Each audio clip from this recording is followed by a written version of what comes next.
ये तो हम सब जानते हैं कि डोनाल्ड ट्रंप के कार्यकाल में भारत और अमेरिका के बीच में रिश्ते कितने अच्छे बन गए थे, पर वहीं पे डोनाल्ड ट्रंप ने चाइना को कुछ ऐसा सबक भी सिखाया जो कि फिलहाल तो हमें ऐसा लग रहा है कि चाइना को नुकसान है, पर अगर आप ध्यान से इसे लंबे समय पे देखें तो चाइना को इससे कहीं ना कहीं फायदा है।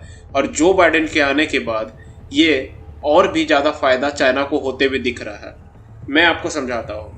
ये जो चाइना और अमेरिका के बीच में ट्रेड वार चालू हुआ था वो हुआ था जुलाई 2018 को चालू, और ये जितना भी ट्रेड वार था ये सब टेक प्रोडक्ट यानी जितने भी सेमीकंडक्टर है या फिर जितने भी टेक्नोलॉजी बेस्ड प्रोडक्ट है, जैसे कि हुआवे को बैन करना या फिर सेमीकंडक्टर के ऊपर बहुत हाई टैरिफ लगाना या फिर हाई टैक्स लगाना, ये सब कुछ अमेरिका ने किया था। चाइना का मतलब चाइना से जितना भी सामान अमेरिका आ रहा है उस पर अमेरिका बहुत ज़्यादा निर्भर होते जा रहा था। इस निर्भरता को रोकने के लिए और अमेरिका आत्मनिर्भर बन सके इस सेमीकंडक्टर के फील्ड में, उसके लिए उसने चाइना के सारे प्रोडक्ट पे बैन लगाया था।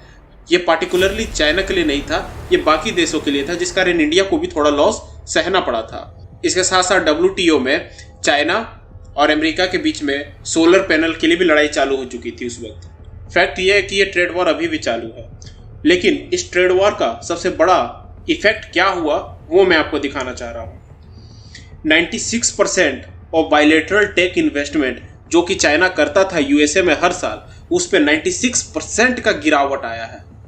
मतलब अगर वो 100% कर रहा है तो उसमें 96% का गिरावट आया है। अब चाइना केवल 4% अपने जितने भी बायलैटरल टेक इन्वेस्टमेंट है वो करता है, तो केवल वो 4% ही होता है कंपेयर टू पुराना 2016-17 में वो जितना करता था। और आप इसमें देख भी सकते हैं कि 2016 के बाद 2017, 2018 ही वो पॉइंट था जब इसका इन्वेस्टमेंट सबसे ज़्यादा गिरा था, और 2019 में और गिरा, पर अभी 2020 में ये थोड़ा सा बढ़ा है, पर कंपेयर टू 2016 और 2020 अब 96% का गिरावट साफ साफ नजर आ रहा है। लेकिन वहीं पे आप देखें तो US का जो इन्वेस्टमेंट है वो भी गिरा है चाइना में, पर वो फिर भी बहुत हद तक सस्टेन्ड है। लेकिन यहाँ पे एक चीज़ जो हमें समझने वाली बात है कि चाइना अब अपने ही देश में इन चीज़ों का इन्वेस्टमेंट बहुत तेज़ी से कर रहा है।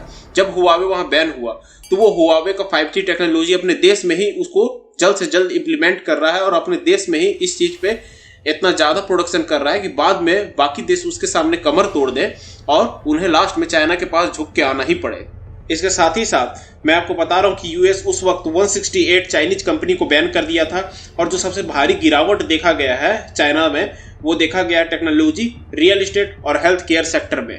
यहाँ पे आपको ये समझना होगा कि जो यूनाइटेड स्टेट है वो चाइना का जो भी सप्लाई चेन है उसको काट के खत्म करने का कोशिश में लगा हुआ है, और ये बहुत ही मुश्किल है। अगर आप डिप्लोमेटिक रिलेशनशिप्स और देश के ट्रेड या फिर बिजनेस में रिलेटेड इंफॉर्मेशन को रेगुलर कंज्यूम करना पसंद करते हैं तो आपको ये चीज़ पता होगा कि इस तरह से किसी भी देश के लिए दूसरे देश पे सैंक्शन लगाना या फिर उसके सप्लाई चेन को रोक देना बहुत ही मुश्किल है।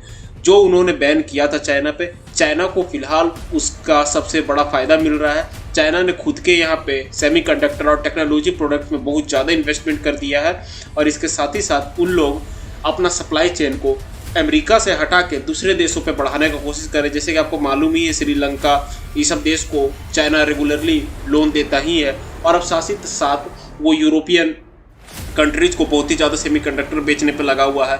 वो अपना मार्केट को अमेरिका से निर्भरता हटा के दूसरे देशों में शिफ्ट करना चाह रहा है, क्योंकि वो भी जानता है कि अमेरिका एक भरोसेमंद पार्टनर नहीं है, ना ही कभी रहेगा। इसका नुकसान भारत को बहुत ज़्यादा है, और इसमें भारत क्या कर सकता है कि भारत अमेरिका के साथ मिल के सेमीकंडक्टर का कंपनीज को बढ़ावा दे सकता है भारत के अंदर।